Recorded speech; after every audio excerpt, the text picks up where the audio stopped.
Good afternoon, everyone. My name is Anne Glover, and I'm the president of the Royal Society of Edinburgh, which is Scotland's national academy.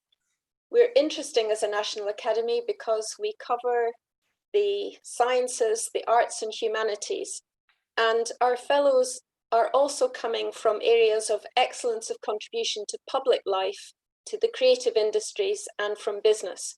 So our 1,600 plus fellows are all recognised for their excellence of contribution to life in Scotland. And we use those. It's one of our main assets as the RSE, is to use the knowledge and expertise of those fellows for the benefit of everyone in Scotland and further afield. So welcome to this first event in the RSE Curious series. And this is part of the Edinburgh Fringe, which is of course virtual this year. And the RSE Curious series is a set of workshops, of online discussions, of quiz and expert, of keynote talks and various other discussions. So I commend it to you. If you want to have a look at what's available, go to our website, which is rse-curious.com. So rse-curious.com, and you can see all the events there, and please register for those. But this event, which is kicking off the RSE Curious programme, is the Mccormick European Lecture. And I would just like to say a little bit about Neil Mccormick. Neil Mccormick was a passionate European, a passionate Scot, and people really mattered to him. His background was not only as a politician, but also as a legal philosopher. And indeed, he was a member of the European Parliament from 1999 to 2004. And when I say people mattered to him, he thought it was really important for people in important positions or people with expertise to explain that to the public at large, and to take every effort and care to do that. So communication was very high up in his agenda, and we all benefited from his wisdom. Because he was a fellow of the Royal Society of Edinburgh, and he convened the International Committee and worked with the RSE on international areas for very many years. We asked him whether he would mind us renaming our European lecture as the Mccormick Lecture, and he was happy for us to do that.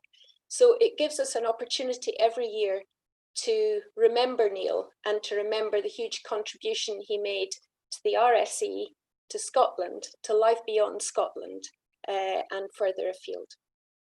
So what's going to happen today, if I just run you through the event, this virtual event, is that we have very honoured to have Baroness Ashton, who is going to give this Mccormick lecture this year, and she will speak for 25 minutes, and then there will be time for questions, which you can submit through the Q&A button at the bottom of your screen.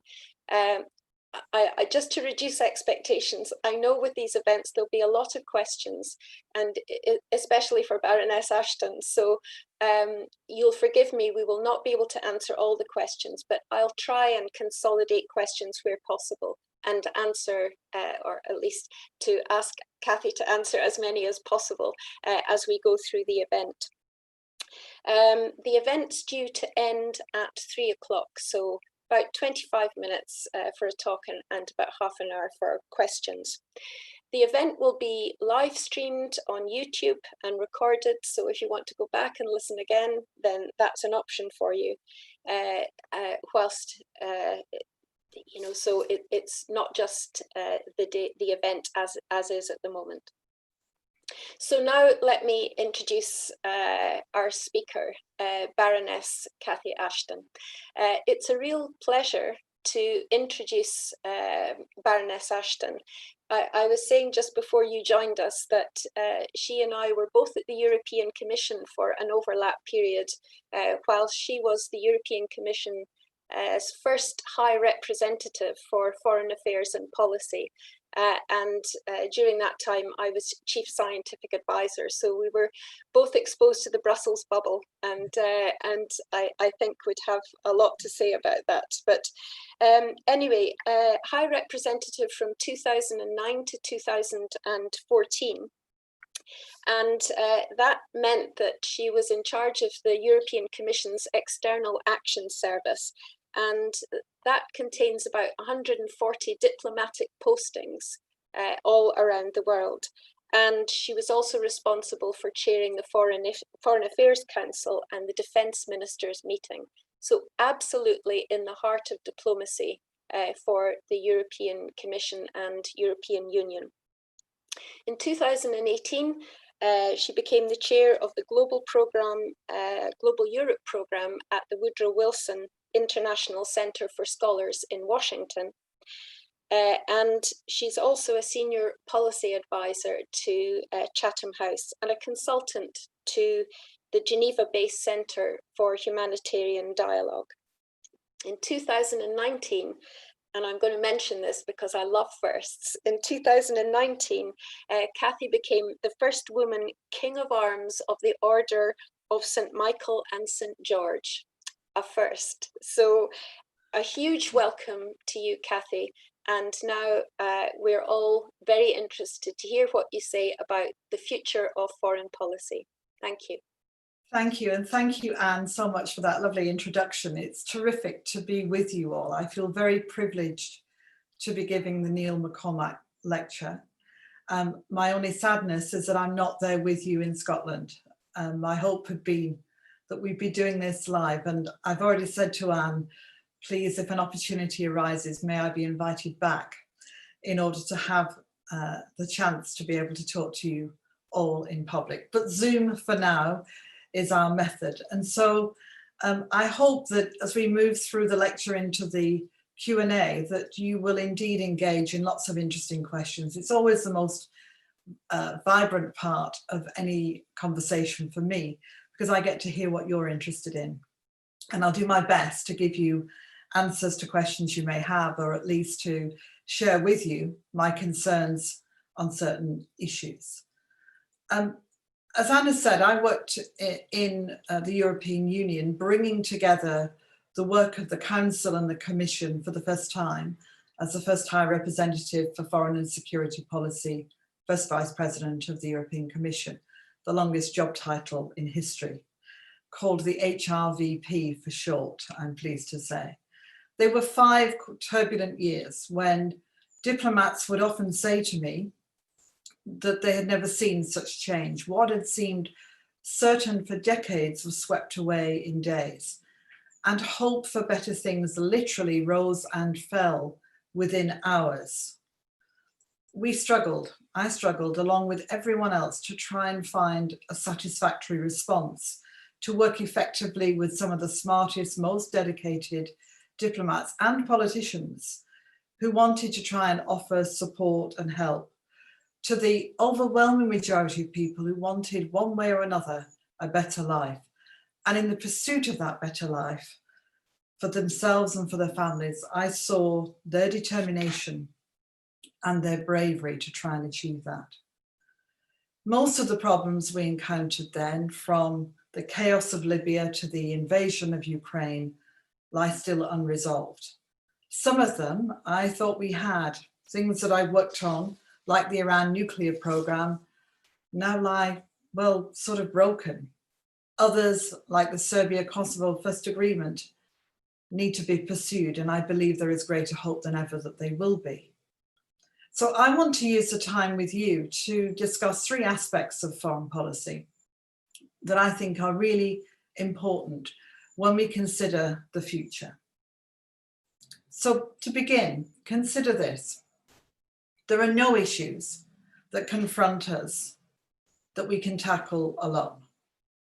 The list that I've recited to myself many times always begins with climate change, the most extraordinary challenge that literally affects the entire planet, that has created already crises of famine and flood, has forced thousands upon thousands of people to move from places they've lived in with their families for centuries, that has created turbulence and change in economies, and which as yet lies unresolved. Pandemic always followed climate change in my list.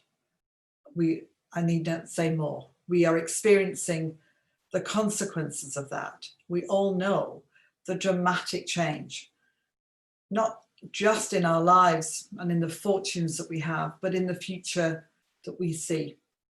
It will never quite be the same again.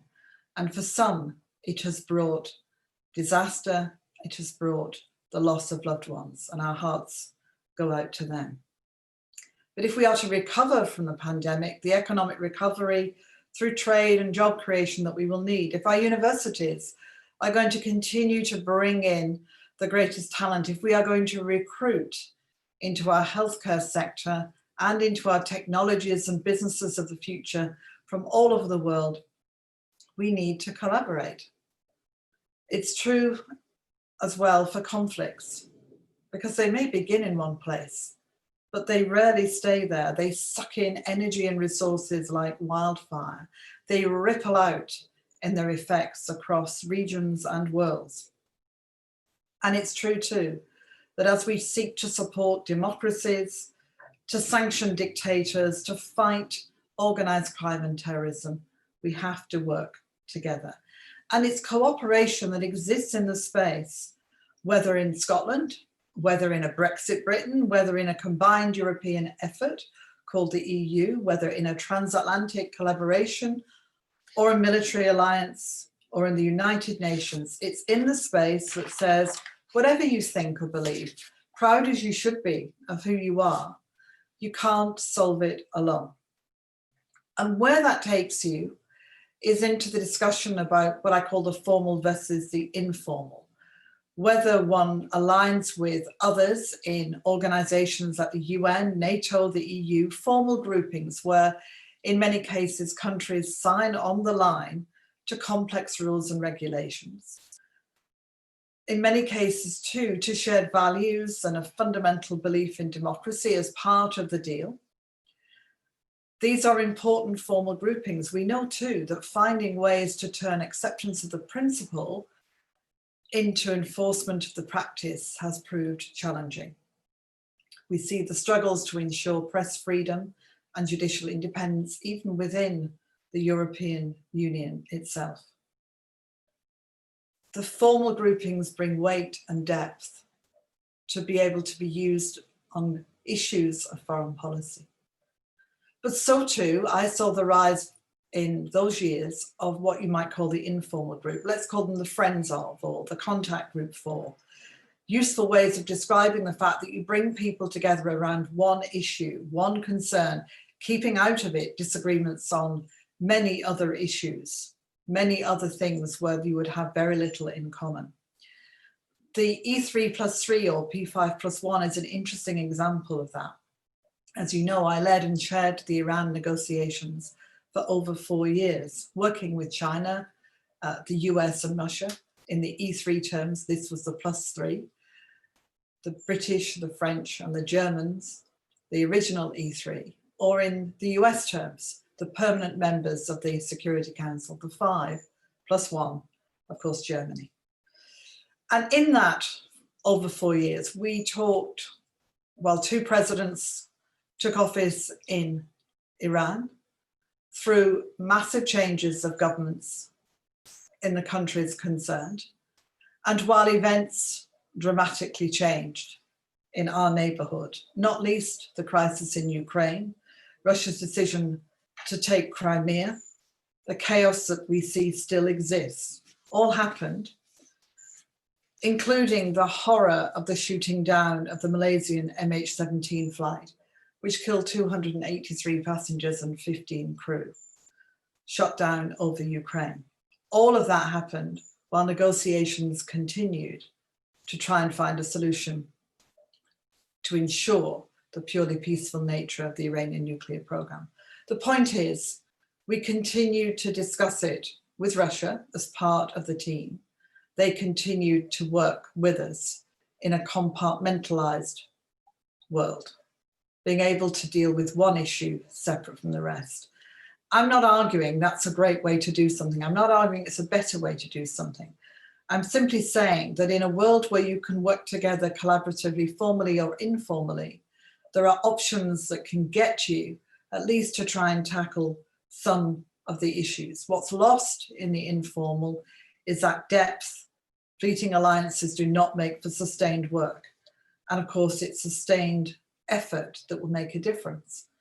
When we think about the future of where the UK is going to go, it's going to be in that combination of formal and informal. In the Security Council and in NATO as formal, in the G7 and the E3 as a more informal way of working. It will be more reliant in how it talks to Europe in its relationships, I believe, with Germany and France, and it will look more to the special relationship it believes in with the United States. Defining longer-term relationships, especially with Brussels, will take time. There's a lot to get over and a lot to bring back a kind of equilibrium in the relationship. So we have this world that's moved into the formal and the informal. And within it, we've got to find ways to bring the full spectrum of the diplomatic toolkit to bear on the problems that we face. We need to find, in other words, and this is my second point, the way to be comprehensive in our approach. I used to talk about this a lot in Brussels, because when I look across the world, it is littered with examples of the job half done. Destroying the old, but not building the new. Supporting people so far, but not far enough. Not tackling underlying issues that have created or exacerbated the problems that lead to the mess they're now in. Now, there's plenty of people who disagree with me on this, believing that nation building should not be part of what nations do in their own interests. But I would say to them, if you seek a monument, just look around. Let me take a country we don't think about so much now, which is Somalia. When I started my job as High Representative, the biggest problem that we faced this is 2009, was a terrible crisis created by piracy off the coast of Somalia. It was a real problem that became, in fact, the subject of a Hollywood blockbuster with the wonderful Tom Hanks in the lead role. I'm an Apollo 13 fan myself. But Somalia's civil war raged for over 20 years. The collapse of the government there led to the collapse of the Coast Guard, the collapse of the Navy, and the arrival of toxic dumping and illegal fishing that led to the retaliation by local fishermen that eventually morphed into piracy. The promise for young men of $10,000 if they could get hold of a ship, added to by organized crime that quickly moved in, the growing chaos on the land created in part by Al-Shabaab, an affiliate of Al-Qaeda, meant it is perhaps no surprise that everything quickly spiraled out of control. Sorting the problem of trade, 30,000 ships would cross the Somali basin each year in an area of 83 million square kilometers. That required a military response. The EU's program Atalanta, which was, until we left the EU, run from Northwood in London, led always by a British admiral, but bringing in 13 or 14 other countries and collaborating with NATO, Operation Shield, and with many other countries.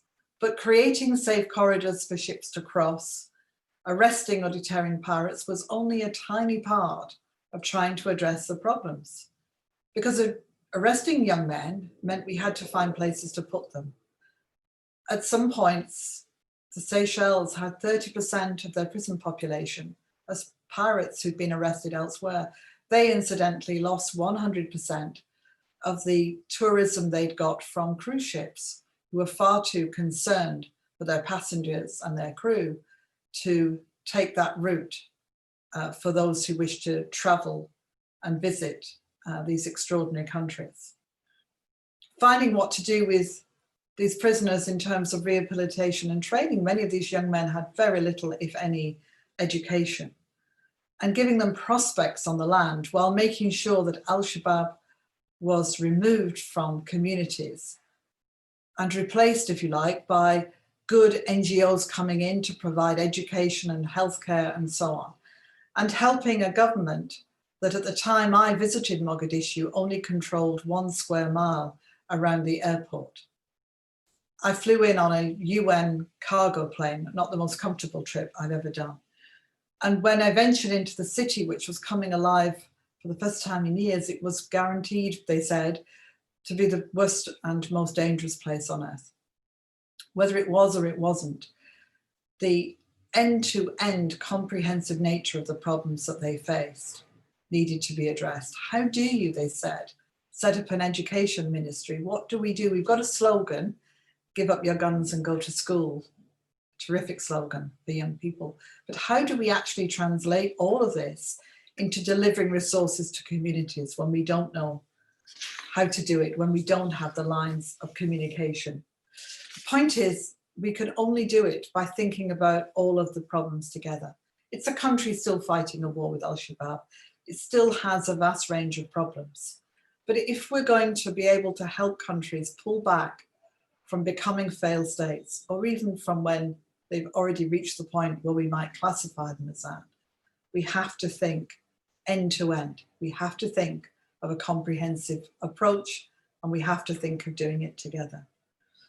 Now, on the way, we've all witnessed the erosion of democracy, the aspirations people have for democracy, and the challenges of building democracy. Wherever I went in what we called here the Arab Spring, but which was more often referred to as the Arab uprising, not least because spring does not bring with it the promise of good weather and the beginning of the flowers that we think of here, but rather is a time of dust clouds and challenging weather. But I heard these same messages, and it was put to me so eloquently by a young man I met in Benghazi, a city I visited immediately after the end of the NATO bombings to prevent Gaddafi from moving in to deal with, as he saw it, the population that opposed him. This young man was an engineer who spent 7 years in one of Gaddafi's prisons. He was now an activist and had started running one of the many newspapers that grew up in the area as a prospect of freedom was dangled in front of him. And he said simply to me one day, you know, we just want what you've got. You have democracy as a way of life, as a way of life. I never forgot it, because talking with so many people anxious for a democratic future, I saw the translation of that aspiration into the reality of elections. It always worried me that elections on their own, in a sort of vacuum of democratic institutional framework, was not necessarily going to deliver what they really wanted, or at least not easily. I often said that elections were like the cherry on the icing on the cake, that you had to bake the cake first.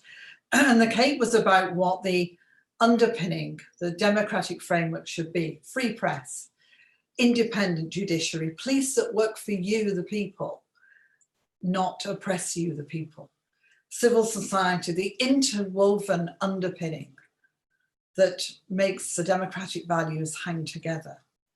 It took us hundreds of years in this country to achieve that. And it's very arguably still a work in progress. It requires vigilance and determination. And at its heart is a secure knowledge that people can throw governments out that they don't want for whatever reason. It's a fundamental of democracy to me. And it's why when some get into power, they move so quickly and so determinedly to ensure that they don't get thrown out, whether to extend their tenure or whether to remain for life. At the time, I wrote these words: Europe's experience tells us that true democracy is a necessary foundation for tolerance, peace, and prosperity. In North Africa and the Arab world, that destination will not be reached quickly without setbacks. But building deep democracy is the only way that destination will be reached at all. Hard to see when you're trying desperately to move from oppression to a democratic future, meeting people who would rush up to me in Tahrir Square and say, we've just formed a political party. And my being pleased for them, but worried as to how people outside of Cairo or people across different nations would hear their manifesto, would know what they were all about and know what to do. I worked a lot, of course, with the Mohamed Morsi government, which was elected in those first elections in Egypt. I was the first person to go and see him after he'd been removed from office. And I remember saying to him, do you remember when I saw you last in the presidential palace when you were surrounded by tanks to protect you? I told you that it was not enough to be elected, it's what you do with it that really matters. When his successor asked me, what were the things that I would suggest he should do? The first thing on my list was to be the first president in the entire history of Egypt to leave office because his successor had taken over, to walk the streets as a retired politician, a retired president. I don't know whether President Sisi will do that, but it always seems to me that the capacity of nations to move forward with democracy is a sign that things have begun to take root. So we have to help that deep democracy take root. We know it's not a straight line from the beginning to a mature democracy, far from it. It will throw up lots of challenges. But if democracy is the basis of governance, then institutions are created that help to hold its capacity to be destroyed in check. It will win through. And we need to make sure that we do that as part of the things that we want to ensure happen in the future. When I think about what's happening in Lebanon, and I take those three examples, collaboration, deep democracy, comprehensive approach, I think of what President Macron was saying only yesterday there, when he said the international community needs to come together, not just to address the horrific blast in the port that killed, well, we don't know how many, but well over 100, injured thousands, and made over 300,000 homeless. It was one more problem for that country. It was one more issue to deal with, on top of the fact that 30% of their population are Syrian refugees, that they have government that's unable to function. Take those three things. We have to do it together, we have to do it comprehensively, and we have to do it in ways that ensure that we're able to get democracy rooted and deeper for the future. So when I think about where we are now, and we see all of the problems around us, we see lack of leadership, some people wanting to put up the drawbridge, a new assertiveness, new word, what is it called? Wolf warrior diplomacy in China, what's happening in Hong Kong, the determination of Russia to be a key player and to put what I describe as wedges in nations that prevent them from perhaps moving forward. The USA in a transactional rather than a value-driven approach to foreign policy. And Europe looking inward in part to tackle unprecedented problems economically and politically. Not least, of course, in the departure of the UK. And organisations reviewing their future. What will we do with the World Trade Organization, the World Health Organization? NATO is looking at its own strategic direction. Domestic politicians don't become international statesmen because they enter a room and leave a rucksack or a backpack of domestic problems behind. They carry them with them. We need to make sure that they put foreign policy in its rightful place as the protection of our domestic life, making sure that they give it and put it forward as part of the most important elements of their policies and their ideas, building as nations and developing the toolkit to make it happen. So 3 quick final points. Number 1, where do we go from here as the UK and of course Scotland? Well, first, deciding what we're going to focus on. Does the UK want to have a niche role in the world? Or does the UK want to make sure that it's everywhere? If so, Where are the resources going to come from? What is it going to be known for?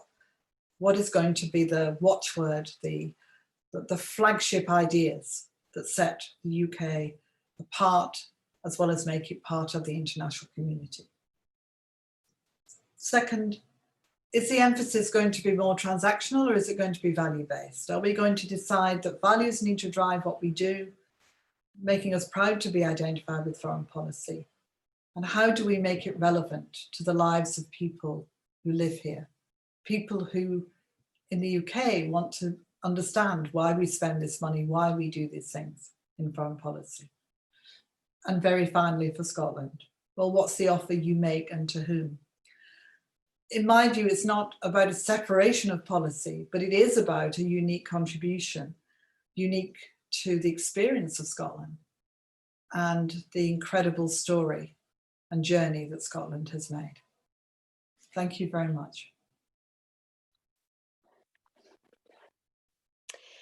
Cathy, thank you very much indeed. And if you were with us, you would now hear thunderous applause. So let's just imagine that that's happening out there in the ether. You've given us an amazing insight into the very complex world of diplomacy. And also you've touched on what the challenges are, as well as what the huge prizes are if we get this right. So in the world of diplomacy, there's always a lot at stake. Now, there are lots of questions coming in, but if I might just take the chair's prerogative and maybe kick off with the first question. The UK now, because it's made a decision to leave the European Union, will have to decide on its future foreign policy. So I wanted to ask you, what would you suggest they do in terms of where to focus that and who to collaborate with? I think that the most important thing that we have to do is to decide where we want the country to go, how we grow, how we want to develop the policies and ideas that we have. I think it should be values driven. I think that it's clear we're going to have to remain close to Europe. And I see that probably being done through what we call the E3, the relationship between Britain and France and Germany. Because France and Germany are so important within the EU, it's a kind of way in for Britain to express its views and to kind of have the two-way traffic. It's also inevitably going to think about its transatlantic relationship, because that's always been important, and it especially seems to be growing in importance.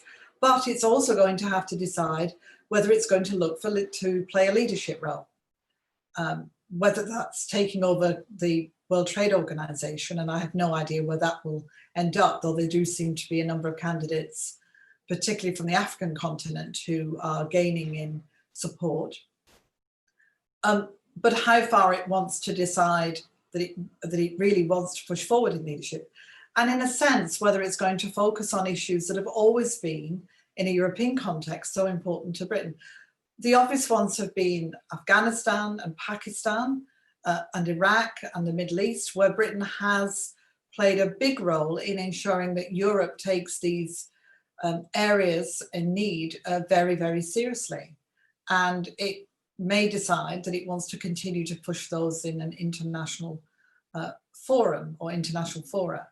I think there's lots to be decided. What I said to the Foreign Affairs Committee is it has to decide whether it's going to look for the niche that you might describe best by thinking about Norway, where Norway is known for mediation, negotiation, its work in the Middle East and its approach to Europe. And that's really, it does lots of other things. So forgive me, Norway, but those are things you identify with when you think about it.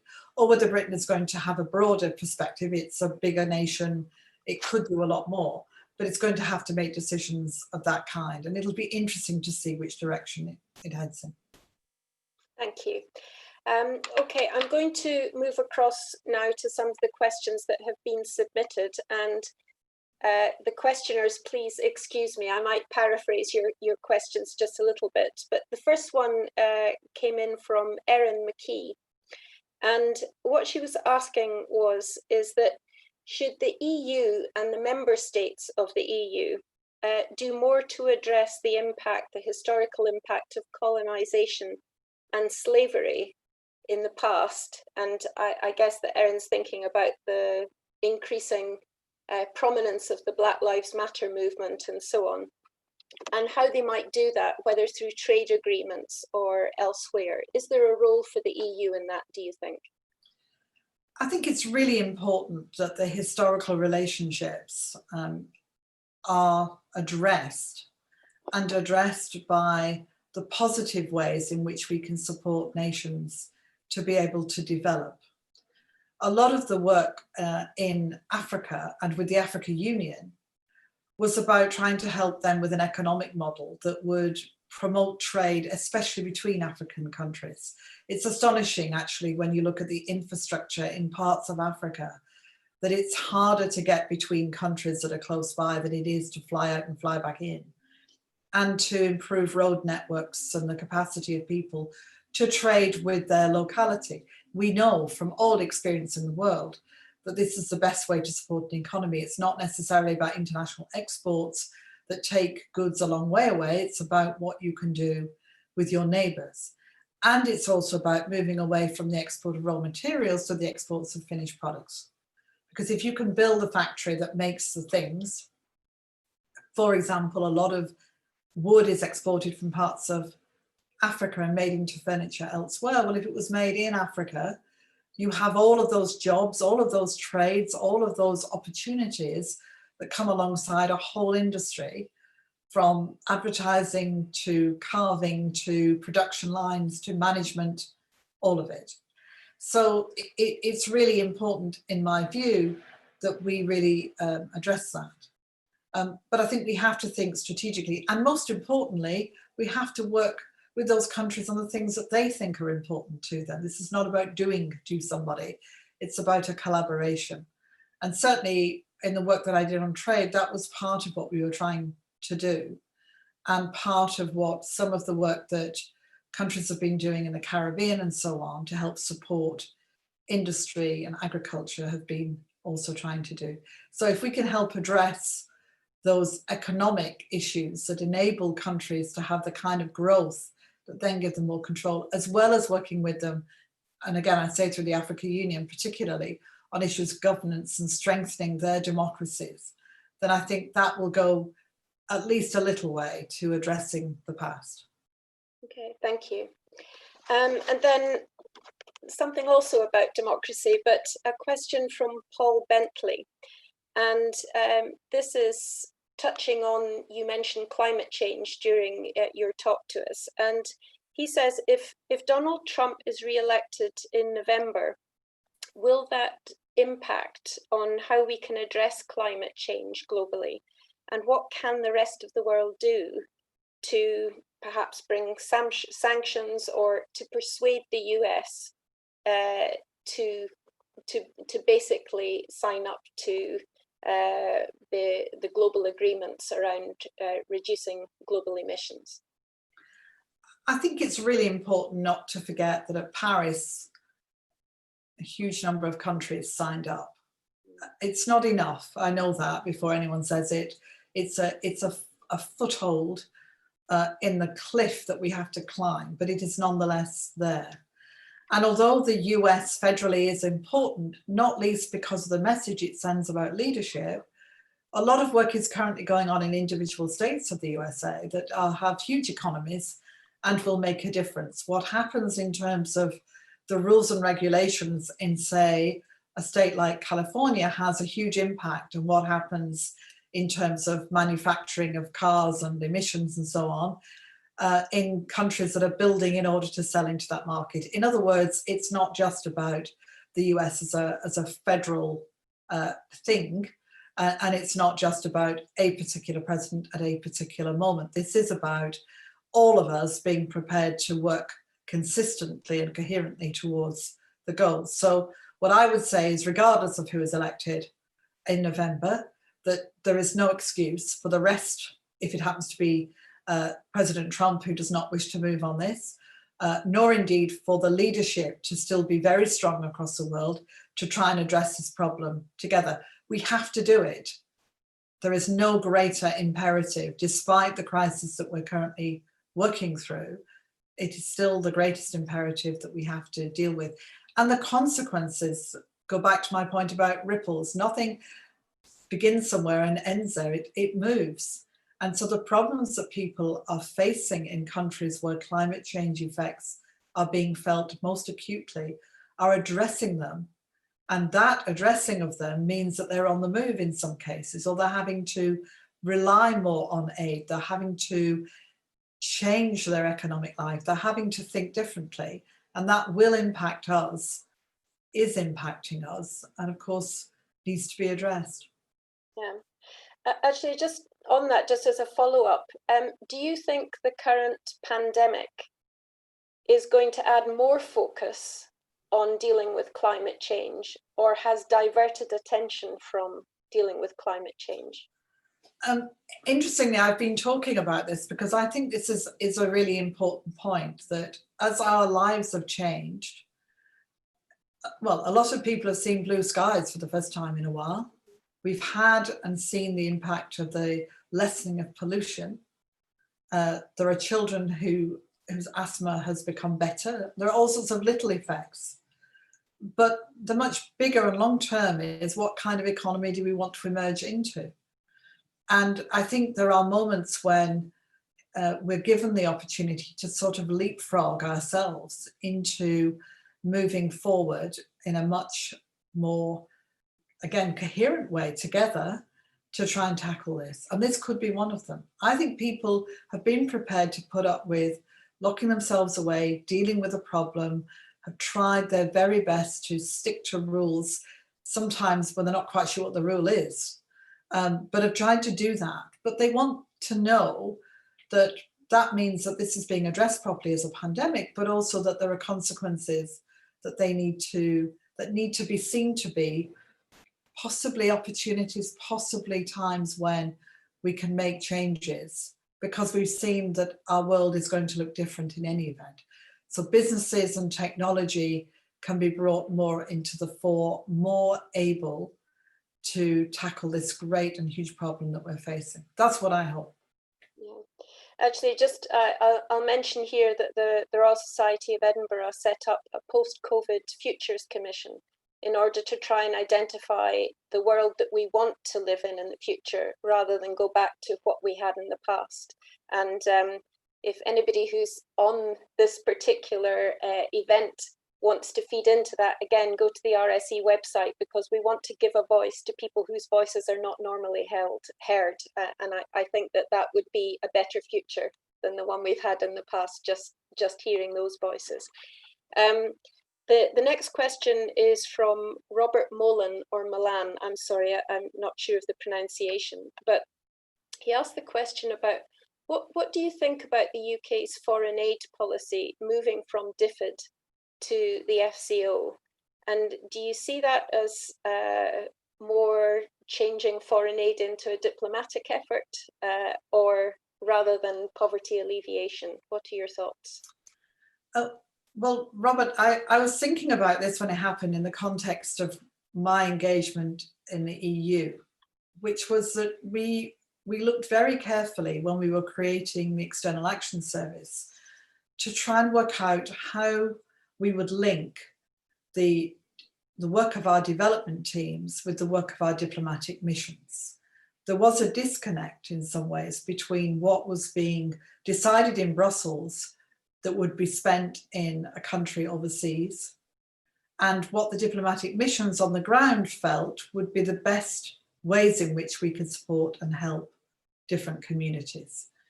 And so we brought it together by making my responsibilities and the Development Commission's responsibilities for deciding the overall strategy as a joint effort. He went on to deal with the detail, of course, and we weren't trying to prevent these amazing officials in development from doing their work, but it meant there was a kind of view of what else we were trying to do.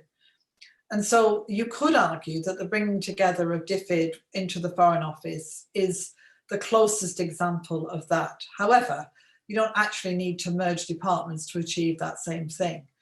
I do think you need to make sure that what you're doing on development and what your diplomatic missions are telling you is needed on the ground works together. And I have no reason to believe it didn't. Meeting DFID people in different parts of the world, they did some truly excellent work. And they seem to be very well connected into the British missions and the embassies across the world. But the argument that if you want it to work more coherently or more together is that you bring it together. Well, let's see. Let's see. There is always a danger that you submerge the alleviation of poverty, which is the ultimate objective of international development, under a whole set of things that are about boosting our own economy. We shall see. Okay, thank you. And now I have a question from Paul Matheson, who says that you've eloquently described the vital importance of democratic institutions and ways of doing business. Do you have any fears for the democratic culture and institutions of the UK? You might need your diplomatic skills to answer that one, Kathy. We took, 700 years from Magna Carta plus to get where we are. And most of that time, and you and I could not participate in it. So our journey is not finished. There will be many, many challenges to democratic institutions. And they kind of get pushed and pulled, but they're there. And we have a police force that works for the people. We have independent judiciary. We've seen them in action from time to time. We have structures that allow civil society and NGOs. Now, when I was a minister dealing with human rights, I was very conscious that however far I thought we'd come, there were plenty of people telling me it was a long way from where we ought to be. It's a journey. So I don't necessarily fear for them, but I do think we have to be vigilant. I do think we have to keep watching and being determined to hold people to account, to make sure the press is free and able to speak, to watch for misinformation, to watch out for those who will try and not use the democratic institutions properly in any country, anywhere. And although I think we have to be proud of our own history and how far we've come, it doesn't end here. There's much more to do. Okay, then, and just to follow up on that, maybe Donald McCrae is asking: has democracy advanced in the world over the last 10 years in comparison to other models of governance? And if it hasn't, why hasn't it? It's a good question. I don't know whether you would measure it in numbers. What I've seen is a significant and determined desire to see democracy happen. There are countries where I'm not at all convinced it's moved forward. You could argue it's moved backwards. There are places where the potential for democracy is there. It's tantalizingly visible. And there are countries where I see little sign that there's a view that democracy, certainly within the higher echelons of power, different to where the people will be, but where I see little prospect that's going to happen anytime soon. But it's a journey that I keep saying, and it's not to be complacent about it, but it's a journey that is absolutely not a straight line. It will go backwards and forwards and zigzag and change. And there will be times when it appears to be lost. The thing about Europeans is we know that. We've been here. You know, we've got a massive history together of seeing countries collapse away from democracy into chaos, anarchy, dictatorship, horror. And we've seen it rise again. We've seen countries currently that are doing things that seem to me to be moving in the wrong direction, that are visibly not supporting all of these underpinning interwoven elements of democracy, even if elections are alive and thriving. it's like moving backwards or the zigzag in the road. But I still see the direction of travel very firmly heading towards trying to give greater and better democratic processes. For some people, that means things that will not be realised. For others, it means changes in how we think about people's participation. But I see that as a movement forward. So it's not everywhere. It's still the best and most guaranteed way that you and I get a say, that you and I can feel protected. But it only works if it's not just about, well, let's chuck in an election and whoever wins, wins. It's about much more than that. It's not winner takes all. It's about the framework of democracy. Is it possible, this is unfair because I can't answer this question that I'm about to ask as a follow-up. But is there a best example of democracy? Because everybody defines democracy differently in a global context. So every country will say, the US would say it's the best democracy in the world, the UK would say that, India might say that, lots of other countries. Is there an example of something you'd say that's about as good as we've got at the moment and we could aspire to that? Or is it just not possible? I think there are a lot of countries where, you know, if you had to characterize them, you'd say they are democracies. Is it perfect? No. Other things that need to change?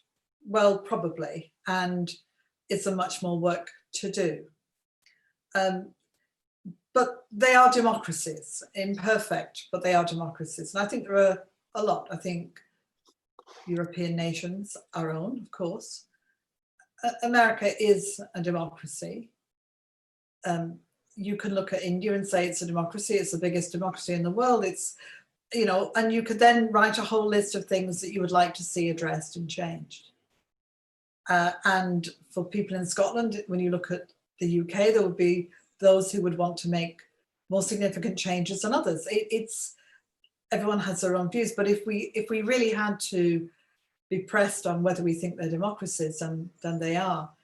What was most interesting for me and what was most striking for me when I visited nations going through degrees of chaos, the dramatic changes in Ukraine or the changes in many countries in the Arab community and in North Africa, it was just people in the street who said, you know, we know what we want. It's what you've got.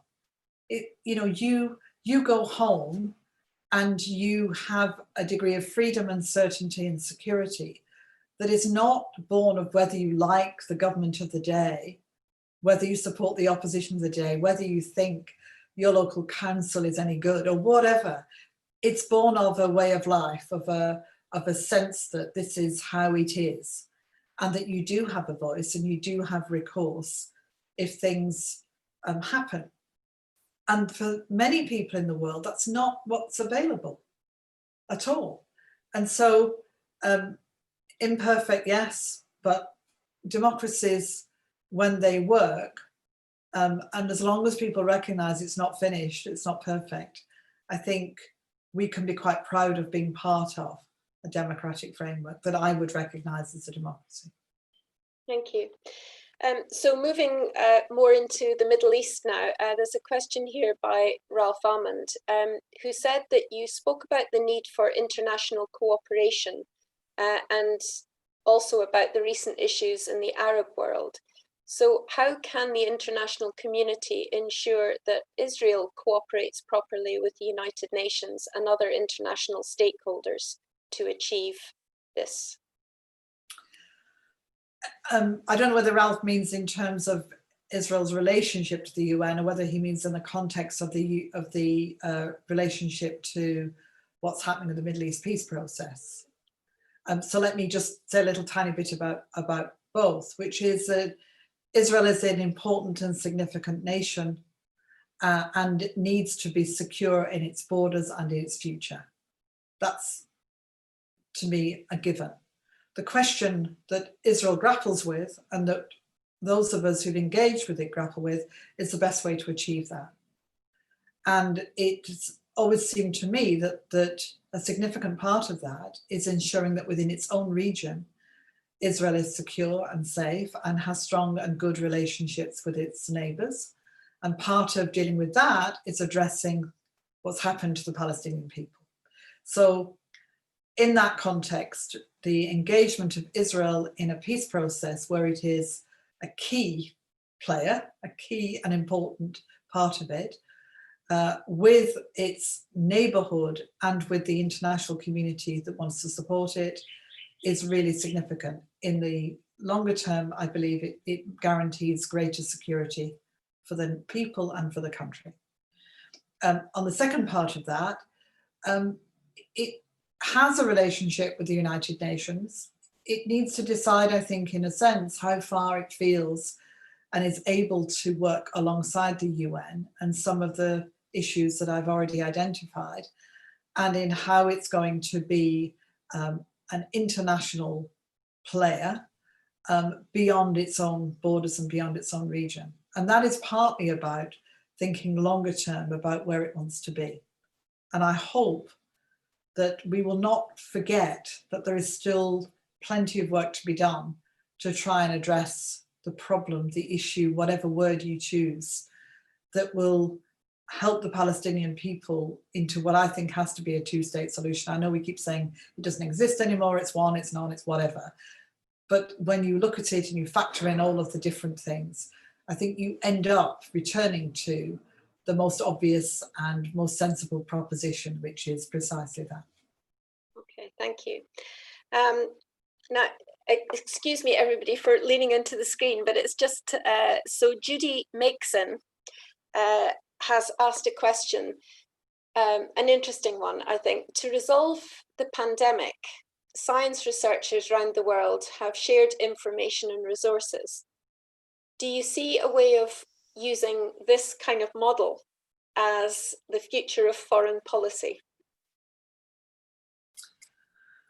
Well, what scientists do, which is amazing and extremely important in collaborating, is two things. They share information and they learn from each other. They do lots of other stuff, but let's just focus on that.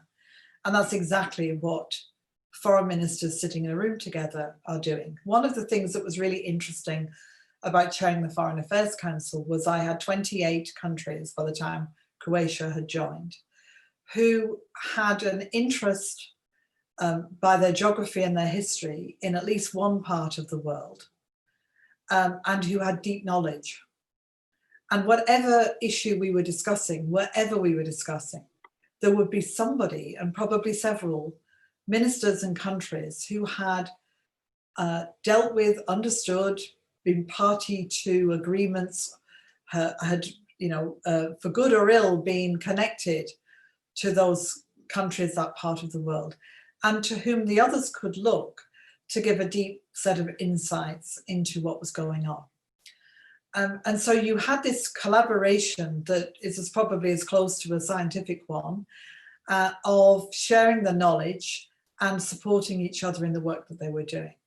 And so although it was often said, well, if you've got 28 countries, you end up with the lowest common denominator of policy, it was rarely true. Because what happened was the countries who knew most, or who cared most, or were invested most, or who wanted to achieve most, led the conversation. And many of the others who knew less, or who did not have the need to engage with it in the urgency and immediacy of the problem, would support them, knowing that when it came to their issues, they would be supported in return, but also recognizing that we stood together. And so in international forums, formal or informal, what really matters is that collaboration is paramount. And if we could get more of that in foreign policy and more capacity to work together, even if it's on one issue, rather than the depths and breadth of issues that are value driven, then I think we could achieve a lot more. Thank you. And I'm going to bring it to close with one last question, which I'm sort of going to ask you to give a stronger, weaker answer. But so this was from an anonymous attendee who said, in 10 years' time, do you think the EU will be stronger or weaker? I think it will be stronger. And let me just explain one sort of minute why I think that's the case. It goes back to whether you accept the principles that I've laid out, that you can't do it alone, and that the capacity, both economically and politically, to do things is enhanced when you work together. I think the countries that are within the EU, it's a living, vibrant thing. It stretches and pulls and does things that because it's so much in the public eye, its decision-making agonies are shared in ways that make people think it's never going to get there, and it almost invariably does. But the strength of what it's able to do is its capacity to be able to find solutions. And the example I leave you with is that whenever we had a problem that we were dealing with at the United Nations with the ambassadors for the European Union countries, we were often unable to solve it because those ambassadors had a remit that was to represent their country's interests, and they did that very well and very effectively. If I brought the issue back to Brussels, the ambassadors in Brussels were there permanently, have a remit to solve it. Their value is only in finding an answer. It's not in sitting back and saying, we can't solve this problem. And so they will always try and find an answer. And it may take 3 days of the European Council not sleeping. It may take huge amounts of work that we never see in the background, but they get there. And I don't see why, with the problems and challenges we have coming towards us, whether when we think about how to develop the right relationship with China that recognizes the challenges for that, how we're going to address the concerns with Russia, what the transatlantic relationship is going to be, I don't see how, with, I hope, Britain closely aligned to it, the European Union can be, in the end, less strong at the end of this. Yeah, for what it's worth, I completely agree with you. And I think that not only will that be good for Europe, but it will be good for the world if the European Union is strengthened. So, okay, I'd have to say that's one of the quickest 1 hours I've ever experienced in a very long time. And that's just a testament to the breadth and depth of what you have covered. I want to thank you very much indeed. I know these formats are not ideal, but that was actually spellbinding, not just to hear you set out your presentation, but also you're addressing the questions that many of the people attending have sent in, and apologies to those of you again where we've not been able to answer those questions. There's a huge interest in this area, obviously because Britain has left the EU, and we have to seek a new place or position in the world, and that's going to be tricky. But I think if we have people of your caliber who are able to guide and who have creativity and imagination around thinking what the possibilities are, and I like very much the idea that it's about coming up with solutions, imaginative ones that people want to sign up to. That's a job well done. So just before I say a very final thank you, to remind attendees that we would be very interested to hear about your feedback of the event. When you leave the event, you'll be sent a link to fill in a survey. If you have time and inclination to do that, tell us what we could do better, tell us what you want more of, and we will try to do that. So my very final word then, Baroness Ashton, thank you so much for your time and your insight. It's much appreciated. Thank you very much. Thank you, Anne, and thank you, everyone. And be kind when you send in the feedback. Thank you. And thank you to our attendees. Goodbye. Bye.